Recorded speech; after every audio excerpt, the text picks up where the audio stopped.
Welcome back to the Techno-Communism Conversation. I'm your host, Johannon Ben Zion, a voice crying out in the wilderness, crying out for a technological New Jerusalem, this thing which would save our species from extinction. That is the path that we are on, a path to extinction, thanks to capitalism's climate apocalypse, or should we say U.S. enforced capitalism's climate apocalypse, because there's no entity in existence, past, present, or likely future, more destructive, more responsible for force marching us to this omnicide than the United States government. The United States military industrial complex is the world's worst polluter by a number of studies and measures.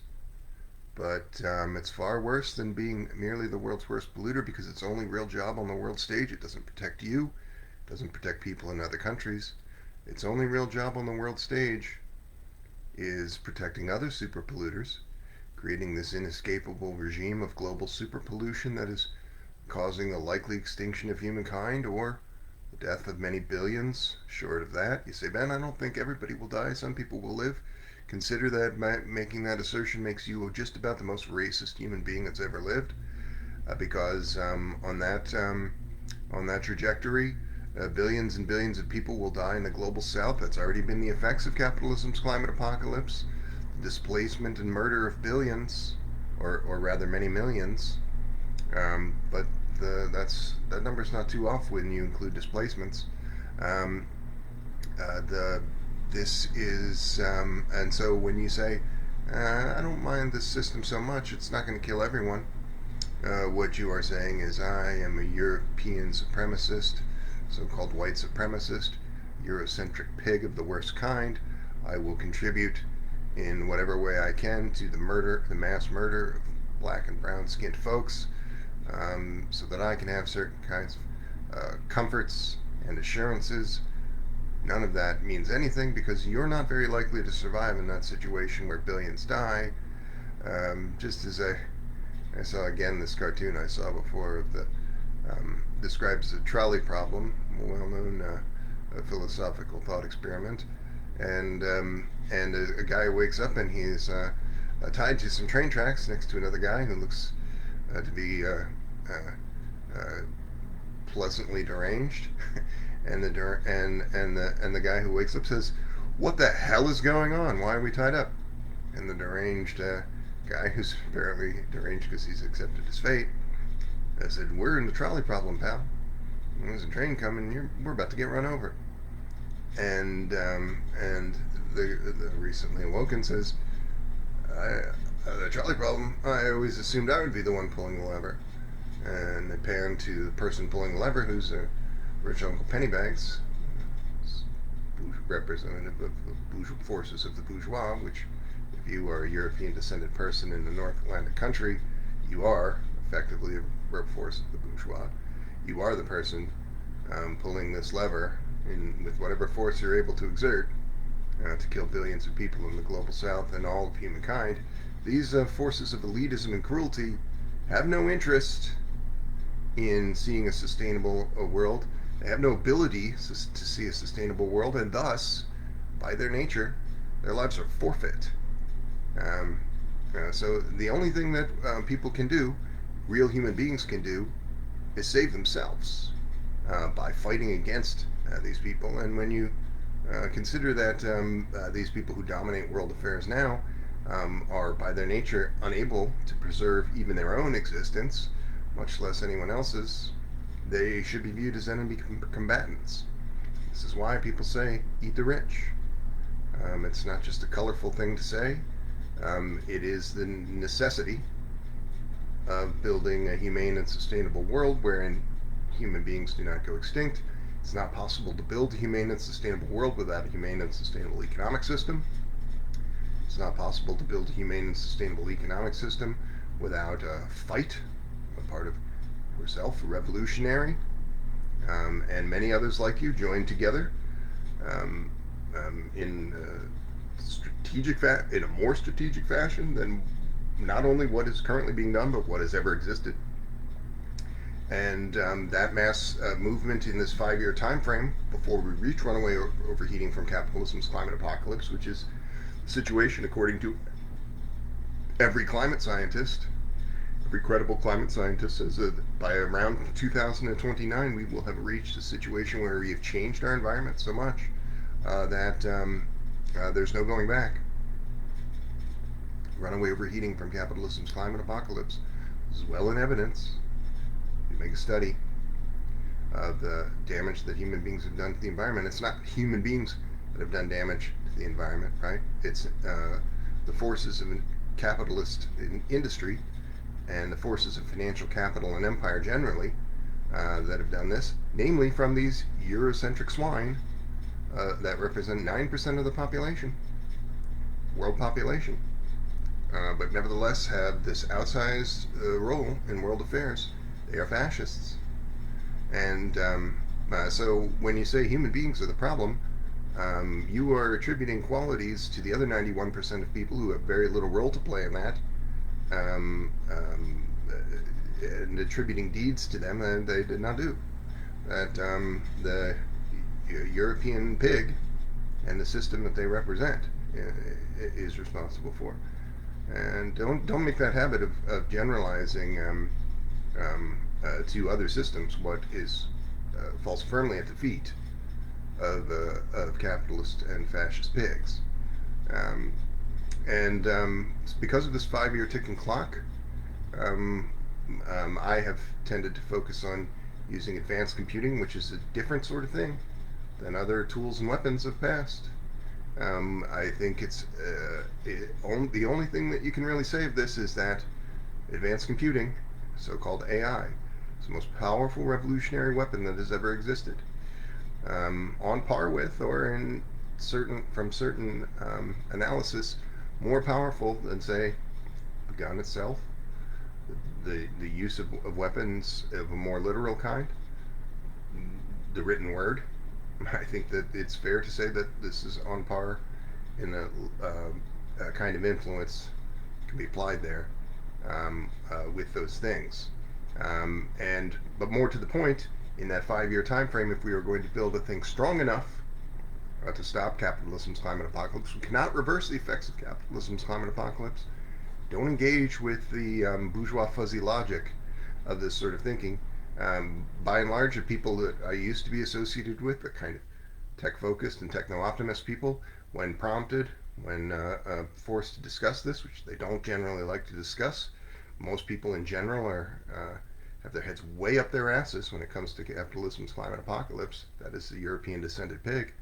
But these terrestrial people, transhumanists, singularitarians, and other tech-focused people, the techno-optimists, and other tech-focused people, when asked to discuss stopping the effects of runaway overheating from capitalism's climate apocalypse, they will change the subject somewhat to the concept of bioremediation or carbon capture, things along these lines, things which are not scientifically demonstrated to have any such capabilities in any time frame, much less a 5 year time frame that we have to do this. So we have to stop capitalism's climate apocalypse by transforming the industrial base of this capitalist dominated world.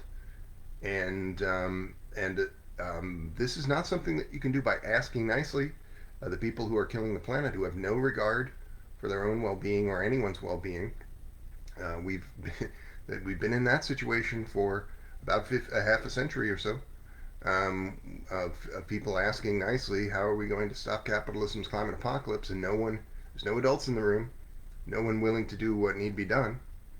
And so advanced computing in this analysis enters the equation because we can build something in 2025 using open source large language models that are increasingly agentic. They have qualities different from that of a research assistant that I used just moments ago to revise an essay that I'm going to discuss in a moment. That is a pretty powerful tool to say a few words and have an academic essay generated. That's an ability that human beings have had for the last 2 years, roughly 2023. It's one that's transformed my intellectual life. But that by itself means very little.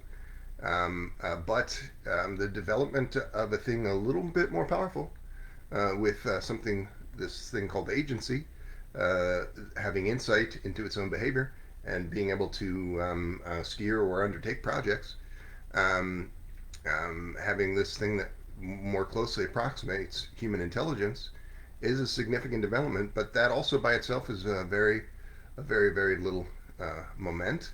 If you have that alone in individualists who are not operating together to stop capitalism's climate apocalypse, it's an amusing thing for those people for the next 5 years until they're living in Mad Max world.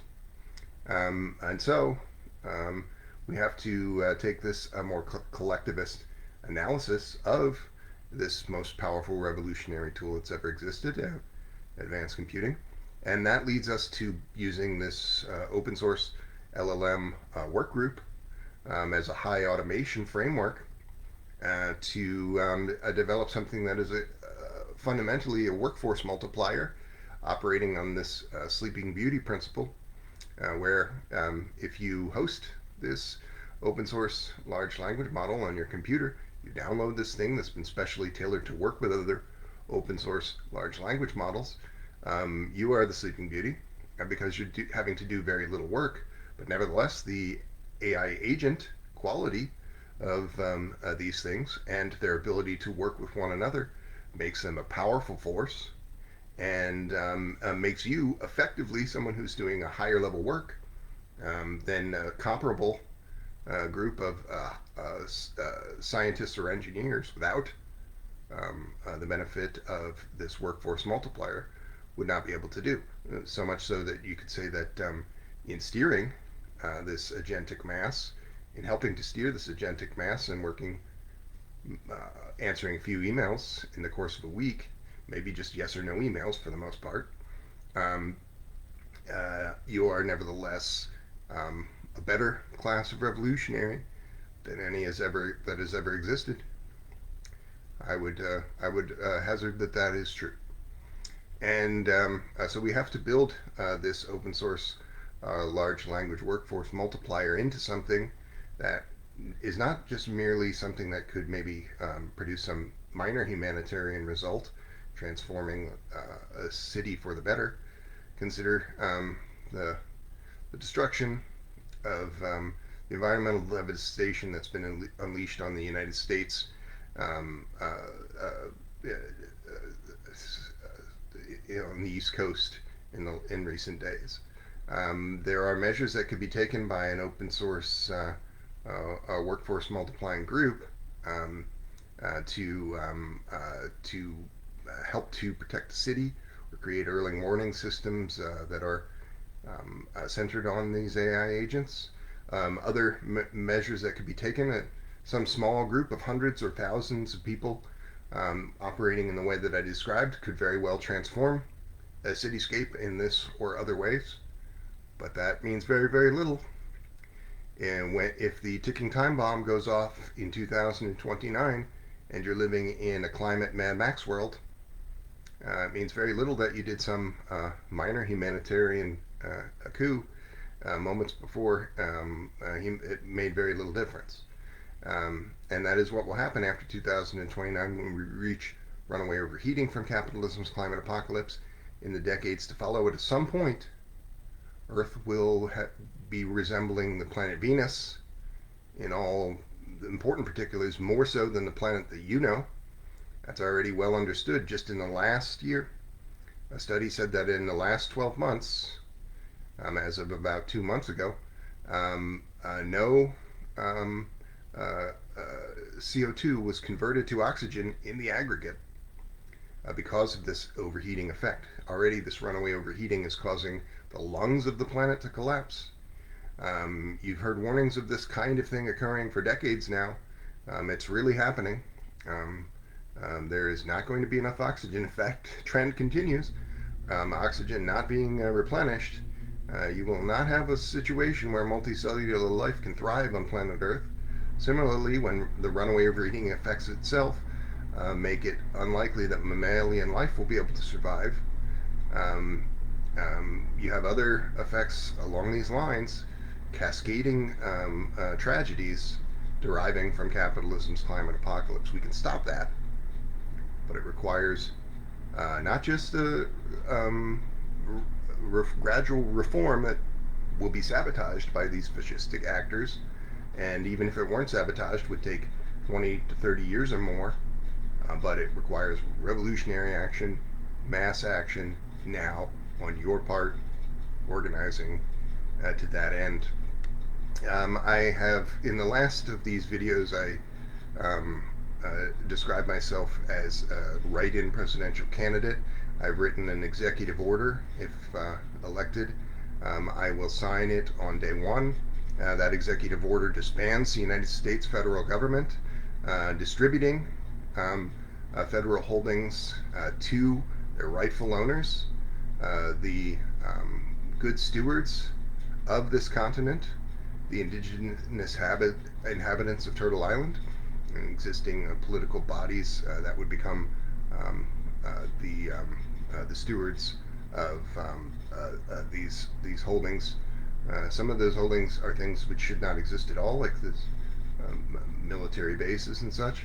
But nevertheless, the ultimate goal is to end the risks of capitalism's climate apocalypse, which requires the dismantling of the worst actor there, the United States military industrial complex. This cannot be done without dismantling the fascist United States itself. And um, I was just reading a book about labor history in the United States, which was critical of some kind of anti-communist things, but also engaging with some anti-communist tropes. It was written at the end of the 20th century, and by that time, certain anti-communist tropes had entered the public consciousness. No one spoke of Joseph Stalin as a dictator in his lifetime, for example.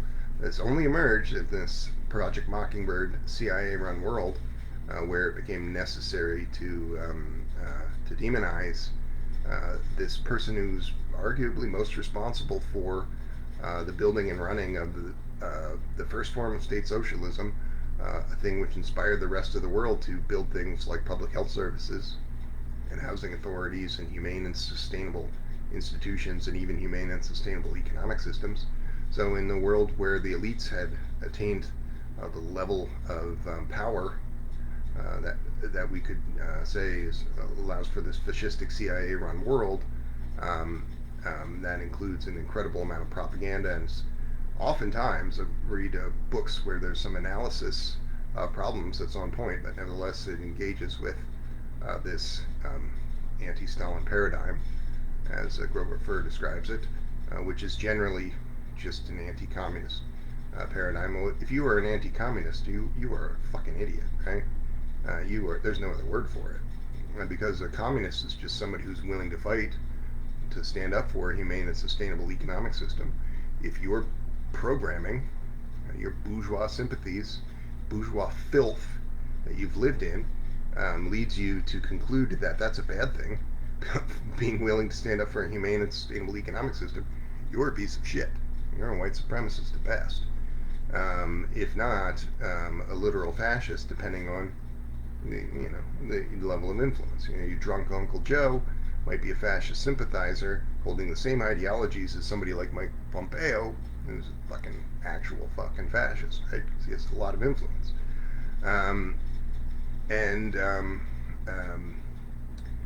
So there is a path to stopping this. It requires a kind of transformation. And, my thought about this advanced computing in reading this book about labor history in the United States of, the 200 years prior to 1995 or so when it was written, describes my thought was, this would be something that an existing labor organization, find the most powerful labor organization, not necessarily in the United States, which is should be written off in my view. I live here, but if you are able to bring these forces to bear elsewhere, outside of a place as corrupt and disgusting as the United States, you very well should. I'm not, so I have to work with what I have. But um, so the thought was find an influential labor organization that's interested in effectively building this thing like a workforce multiplier. That is a mandate of labor organizations, and get them to start plugging in these open source large language models into their existing mailing lists and such.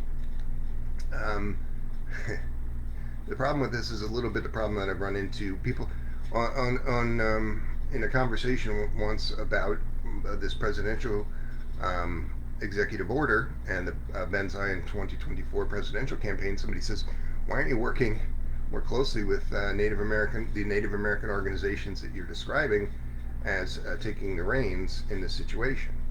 Well, by and large, those organizations are Vichy collaborators, effectively, with the fascist United States. The Ward Churchill describes this in. Read all of Ward Churchill is a leader of the American Indian movement and a serious political philosopher. He was he ran into some trouble a few years ago because he is a Native American person. His mother is a Native American person from a tribe, I think in Oklahoma, and I've never been to Oklahoma. I should know more about this, but I don't. The but So he, as a serious organizer and writer for many decades, when prompted at times, would say, "I am affiliated with this tribe." They didn't have a good record. It's a small tribe, small organization. They didn't have a good record of his participation with that organization, and so for this he was kind of canceled. Um, but he said in an unrelated work years before that in talking about the problem of blood quantum and things along these lines, as um, devious mechanisms for weakening Native organizations. Many Native organizations which still existed were declared extinct or defunct by the fascist United States, usually so that they could steal stuff from those people. By these kind of mechanisms, oftentimes one such mechanism is not allowing Native people who are not full-blooded Native people from that one specific organization, which means nobody's allowed to ever have a child with people from another Native background or from any other background. Or if they do, they are no longer entitled to the national status. Think about that. Nation states generally are, are allowed to describe citizenship not by this strict blood method, which is pretty racist, but by whatever they like. If you were born here, for example, you're a citizen. Native Native Americans are not extended that courtesy, and so this and many other effects creates a system wherein the people most fascist sympathetic are tending to be the ones described as the best Indians.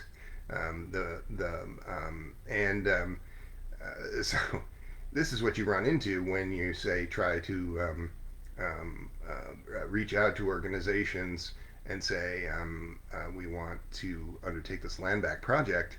You run into the people who have any real influence in those communities largely being more Vichy collaborator than liberation fighter, having more in common with Mike Pompeo than Leonard Peltier, let's say. That's not great. And so, just as my experience with tech organizers led me to this conclusion that it can really only work with communists for better, well, not for better or worse, right? It's not for better if you're working with people who are instantly, the second they get involved, going to rat fuck your operation, right? It's for better to just keep saying stuff like that and hope that people that you'll be able to attract people who aren't going to rat fuck the operation, right? So when people say, why aren't you working more closely with Native American organizations? It's, well, we have to focus on the liberation aspect and that means finding people who are actually willing to fight for liberation and fight for a humane and sustainable economic system. And then um, it becomes at the point where the United States federal government is disbanded, and it becomes necessary to rely on existing infrastructure. And those, you know, whatever you would say, whatever what I just said about Native Americans, Native American leadership, the criticism that I just made of Native American leadership. No one is entitled to say that unless you first say that every European descended person is 1,000 times worse. Um, okay, there's never been people stupider than European descent people. It's not even close, right? It's people who assumed control of economic systems and political bodies in the course of the last 300 years and have proceeded to destroy humankind. There's never been people stupider than. So whatever when if you're unfortunately in a situation where you're dealing with people who are fascist sympathizers of other backgrounds, remember that that's all a result of this Eurocentric paradigm, and thus the European is dramatically worse across the boards. Read J. Sakai's Settlers to understand how this effect is recurring over and over. Well, I was just reading about organizations, labor organizations from the early 20th century who were militant, becoming bourgeois, a recurring theme whenever European pigs are involved. So you can describe effects of this kind in other communities. It's always going to be worse with Europeans. Well, I would say you really have to try to build something like this high automation work group outside of the influence of such people, the European descended pig. Um, but you know, in thinking of these two groups that I would appeal to, um,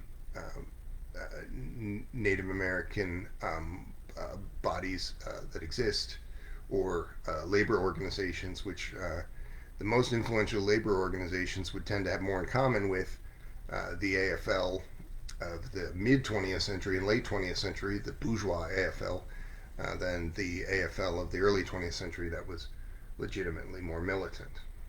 Or you can point to almost every labor organization as being, in this way, the kind of Vichy collaborator also. Um, well, I'm going to discuss now some concepts to do with this. I've described in another, I guess I'll link to it, in another context, this workforce multiplier based on large language models as the Vanguard app. But this open source agentic large language model workgroup, that's effectively what that is a vision for harnessing the power of advanced computing to create a sustainable and humane society, which requires a sustainable and humane economic system, as I've said. There are significant societal and technical challenges involved in building such a system, which, if it grows beyond a few thousand users into the million user range, let's say, would be powerful enough to perhaps have the leverage as an institution to stop these industrial super polluters. The problem of capitalism, the problems of capitalism are manifold, but for the purposes of discussing this 5-year ticking time bomb that is capitalism's climate apocalypse, the problems are not the problems of elitism generally, or of bad vibes from fascist sympathizers or so-called capitalists. That's not really the main area of focus. The main area of focus is transforming the industrial base into something that is sustainable, but still able to provide for the needs of human beings, or better, far better, able to provide for the needs of human beings. So this is a blueprint for addressing the ideas of this Vanguard app or this high automation LLM work group, and ultimately building this people's super intelligent AI takeoff in this way, which is decentralized. It's a necessity to build it in this decentralized way. As I've said on this show many times, there was a man who was murdered by the fascist United States and their droogs named Salvador Allende. He was a decent human being. He had the rare accomplishment of bringing about something approximating state socialism through democratic means, and so many communists would tend to look askance at some of that. But nevertheless, he did something that no one else has done, which is building a technological planned economy rather than the planned economy of the early 20th century. And this was something that would have been truly transformative had it been allowed to be built. It would have been in the process of being built from 1971 to 1973. And then the fascist United States, the CIA-run world, said we cannot allow this thing which would perhaps be as transformative as state socialism itself, which had led to the building of things like Social Security, even as limited as that was and is, more limited now, had led to the building of other programs like a public health service and housing authorities in many countries, jobs programs in many countries. These things were not seriously considered before state socialism came into existence.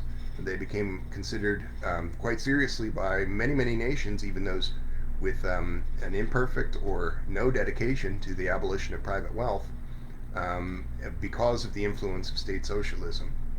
And the United States had no intelligence services, not really, in the years when the Soviet Union came into existence. But by 1973, they had established this effective CIA-run world, and were able to anticipate having all of these dog shit think tanks now analyze and anticipate that this technological planned economy could have a similar effect. That's good for the human species. That would have put us on a path where we're not likely to be extinct, but it's bad for elitists, the forces of financial capital and empire, and so they sabotaged this. All this to say that this was a centralized technological economy that was being built. We have to, as not as a matter of ideological principle, but as a strategic necessary, then build something decentralized, amorphous enough that it could not be, as it's through its association with the state actor, for example, easily destroyed by these forces of the CIA-run world, which are more powerful than they were in 1973 today.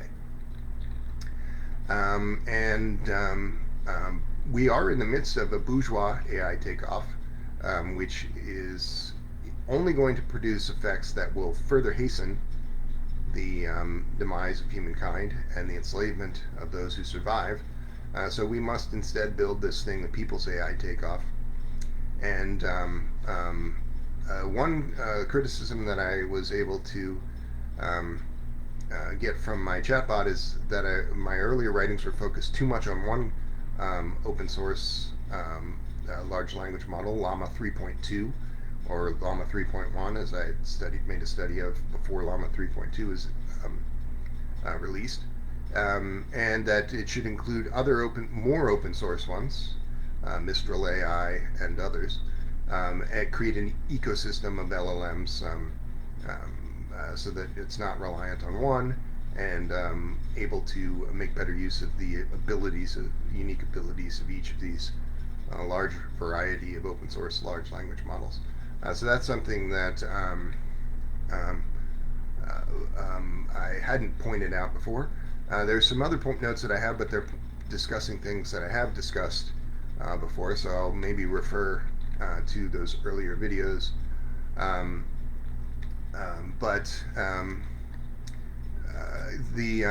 want to give one or two other ideas. I mentioned labor unions having a similar mandate to that of this workforce multiplier, and thus perhaps being a good starting point for using existing institutions that are outside of um, maybe the destructive capabilities of the CIA-run world as a starting point for creating this decentralized people superintelligence. Other communities like blockchain enthusiasts, who by and large are not anti-capitalist to the degree that they should be, but um, nevertheless are often devoted to building these similar things, or Linux enthusiasts who are not specifically necessarily devoted to building economic frameworks, but are generally anti-capitalist enough, more so than the blockchain folks, to be of real use here. And also having other skills along those lines that would be of use to a project of this kind. I can mention many other communities like this. Um, I mentioned on this show a few times that I reached out to an organization that is a group of post-monetarists with this concept, and first received a promising response of potential collaboration. But then that quickly fizzled out, and unfortunately, I think that fizzled out because um, I am known as an agitator, and while I think that kind of action generally is of the best sort of work that a person can be doing, right? Um, um, I'm reminded of this group um, run by Medea Benjamin, who's very critical of the fascist state of Israel, correct position, you know. And but some years ago, there were actions that were taken by militants. Medea Benjamin was part of the conversation, and she was saying basically what the police are saying. You know, we can't have militants attacking people. That's counterproductive. If the fascist police think something is counterproductive, and you agree with them, there's a chance that you might be a little bit off the mark there. And this agitation, this militancy, this building of these generally communistic forces is what is required to avoid the extinction of our species. So if you're finding some bullshit excuse um, why that shouldn't be done, you're part of the problem. Similarly, if you're working in institutions that would tend to suffer from these failings, you're wasting your time. You might as well just be playing video games rather than doing counterproductive things. Um, so, I've said as much already, but it's a problem that you will invariably run into in the fascist West, in these North Atlantic omnicidal states. Um, and But you have to be willing to keep trying, right? Think of your ancestors. 100 generations of them toiled in the muck in conditions that you would not envy, not in the slightest. It didn't kill the planet, however. And if they saw you conceding to these fascistic homicidal forces, rolling over rather than fighting to live, because your bourgeois ideological filth prevents you from doing so, they would be so disgusted by you. They would vomit involuntarily, I think, at the thought of you. That's nearly every European descended person on this planet, and that's a tremendous amount of people, tremendous amount of influence and malign influence on this world. So we have to find ways to figure out how to do this to avoid being sabotaged or undermined in doing this. There's no option, there is no alternative, there is no planet B. There is no even this deranged thing that techno-futurists talk about of going to Mars or something. They're going to have a few thousand people go to a planet that's less hospitable than the Earth as planet Venus model that I described, uh, and spend trillions and trillions of dollars in doing so. It's not a plan, right? It's just a distraction, just like most greenwashing conversation is just to distract and thus protect financial capital and empire. Um, but you were born to this moment. You do, I think, if you'll allow the poetic turn of phrase, have a great fate. But you are living on this razor's edge because 2029 is the time when are most likely to reach runaway overheating, leading to the death of billions, if not all, of human beings. It's also the time when many people who have an understanding of things like AI agents and other effects of these kinds say that we are likely to see AI takeoff effects of a more dramatic kind. And we can use those AI takeoff effects to build a humane and sustainable economic system and save humankind.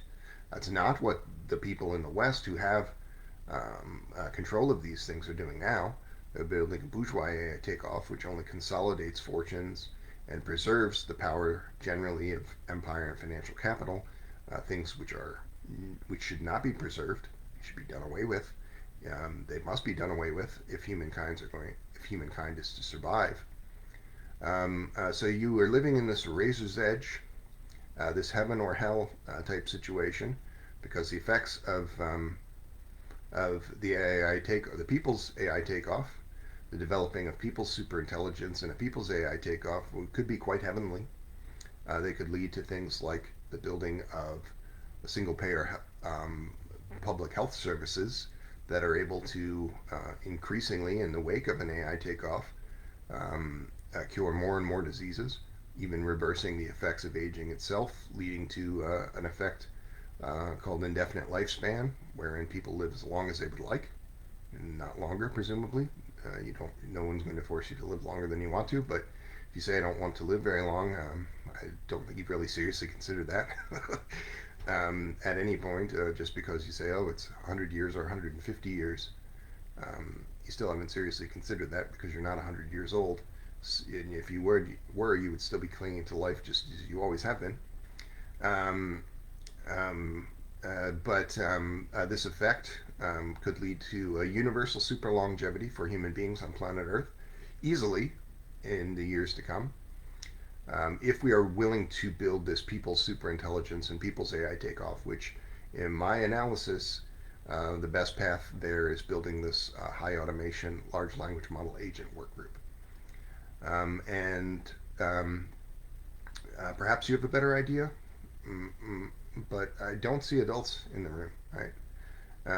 People often say of the technologists of the West, these are the most intelligent people, right? Is that true though? Are they intelligent people, or are they people merely doing something kind of complicated? Because I would think an intelligent person would not be contributing to their demise of their own species, as these people are. They would not be on the side of capitalism's climate apocalypse. An intelligent person would be somebody with the discernment to act on the courage of their convictions in defiance of these omnicidal forces, which they almost all to a man do not. So these are people who have some skills in certain areas. There are people who are doing something complicated, but it's not helpful. It's not intelligent. And we can build a thing. Consider that the range of intelligence among human beings is not so great as is often suggested. That's an elitist view, right? Everybody's a natural genius, and the people who have greater skills in these areas are not so much more intelligent than anyone else. This is well in evidence, I think, by just the fact that there's no adults in the room, right? There's no one who's intelligent enough to say build the thing that is stopping capitalism's climate apocalypse. A bare minimum of what I would think of would be intelligence would be the ability to preserve yourself or your species. This is not something that we see among human beings. The idea that there are people who are more intelligent than others, by and large, this is also the part of that Eurocentric paradigm. It is. It is. The very concept is fraught with problems. Um, the Well, I'd like to talk about this more, and I hope that you'll join the conversation with me and give me your thoughts. But I also do have to go right now. So I'll leave you with this mantra that I like to repeat. I think it's true of our time. We're living in a unique moment in history, this 21st century of the AI takeoff effects. The artificial intelligence singularity is nigh, and wonders to behold beyond imagining. And on that fateful day you will rise, and all humankind will become as one. For you see, dear comrade, techno-communism will win.